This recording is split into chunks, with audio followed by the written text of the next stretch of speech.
Knowing how the human brain works can help you engage your audience as a presenter or trainer. In my in-person and virtual classes, my learners spend several hours with me and they feel like time just passed by. They were so engaged and amazed by all the techniques and tricks that I've used in the class. Hi, my name is Anil Jaisingh. I'm a certified Scrum trainer from Scrum Alliance. I'm a certified training from the back of the room trainer, and I'm also an adjunct faculty with the NYU's graduate program of project management. And today, I like to share with you techniques that are going to help you really become a great trainer, a great presenter, and potentially also a great facilitator for the next meeting you have. I have learned a lot from skilled trainers from all over the world that use different techniques from training from the back of the room, neuro-linguistic programming, and liberating structures. One thing common among all my co-trainers is that they have a superior learning or an understanding of the human brain. The human brain weighs about 3 pounds and has 3 primary areas: the brainstem or the subcortex, the limbic system, and the neocortex. Let me demonstrate by using my forearm and my hand. The brainstem or the subcortex is also called the survival brain and is responsible for things we do unconsciously, like breathing, digesting food, as well as feeling flight or fright. The limbic system sits on top of the brainstem and is in control of memory, emotions, and motivations. On top of the brainstem is what I call the thinking cap or the neocortex, which controls all advanced cognition like logic, motion, reading, and writing. For learning to happen, the learning needs to reach the neocortex. If your learner is feeling too hot, cold, thirsty, or if they need a break, the survival brain gets activated. No matter what the trainer is teaching or the presenter is presenting, it does not reach the neocortex. In order to prevent this from happening, the trainer needs to ensure to engage all learners in movement, perhaps maybe breathing. Second, they should form connections between the learner with each other and the topic early. Connections with learners help form new relationships, and connection with the topic makes the learner feel at ease with the topic that they will be taught. Third, the trainer should use inclusive language even when the learner is wrong or is disruptive. The trainer should ask what are certain opportunities to help them, or ask the class for other answers that will help the learner. Now the learning is ready to flow from the brainstem into the limbic system to the neocortex. This is really an important aspect of brain science that helps trainers build training with the learners in mind. I will teach you 6 brain science principles that will help you engage the neocortex of the learner's brain. The 6 brain science principles, or the 6 trumps, comes from Sharon Bowman's book, Using Brain Science to Make Training Stick. For the 6 principles to sink into your brain, I would like you to pick up a sticky note or a blank piece of paper and a pen. And as I share each principle, I like you to draw an image that comes to mind that represents the principle. Let's start with the first one. Movement trumps sitting. Let's experience it together. Let's take a moment to breathe and stretch.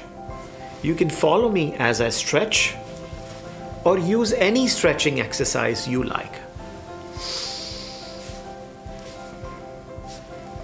How do you feel? Whenever you make the learners move, it pumps oxygen into their brain, helps them feel calm, and enables them to focus on the learning. The second principle is talking trumps listening. If the learner is speaking about the topic, they tend to learn more than when they just listen to the trainer.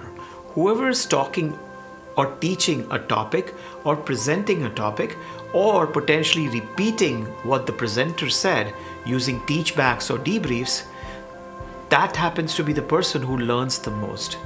So the idea is that talking helps you really reinforce that knowledge within your own brain.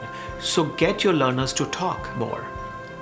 The third principle I like to share with you is images trumps words. close your eyes. Imagine you're next to a sea or an ocean, and there is beautiful scenery around you, and there's a gentle wind flowing next to your face. Now open your eyes.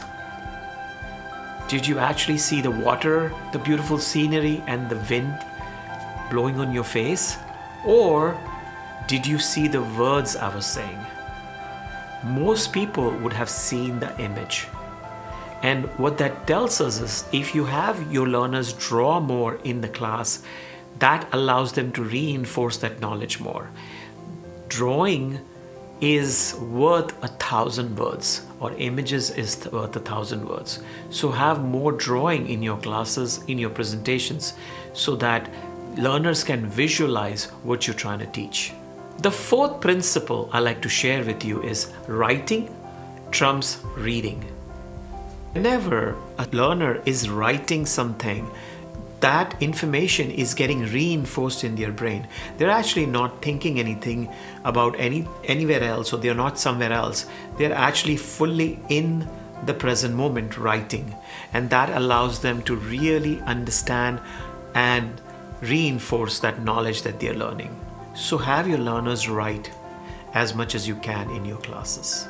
The fifth principle is shorter trumps longer. Brain science research tells us that the human brain can only sustain content up to 10 minutes. What happens at the 10-minute mark? The brain starts to wander. Is my gas off? Are my kids doing okay? Are my stocks doing okay? Did I receive an email from my boss? This is particularly enhanced in virtual online training. The brain attention span in virtual interactions is almost 4 minutes. So what you would want to do is speak as a trainer in short 4-minute spans, and then reinforce that knowledge with some exercises. The sixth and the final principle, which is my favorite, is different trumps same. Have you driven a car long distance? As you drive, what happens to your brain? It tends to go on autopilot.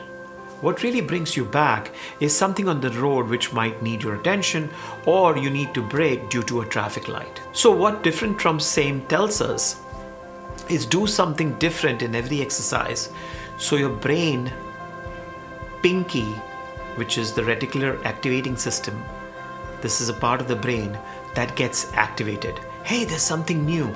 Let me pay attention to it and let me do something about it. If you keep following the same techniques or the same exercises, the learner's brain tends to fall asleep. Using these techniques and the 6 principles in your next training or presentation will completely transform how you engage your audience and dazzle them with your techniques. We teach in-person and virtual training. These are train the trainer trainings which enable and help our learners, who are also trainers, create a fantastic experience using the techniques from these 6 principles. And we help them stitch these techniques together in a design format or instructional design format that helps them really connect with the learners and make their next learning engaging and fun.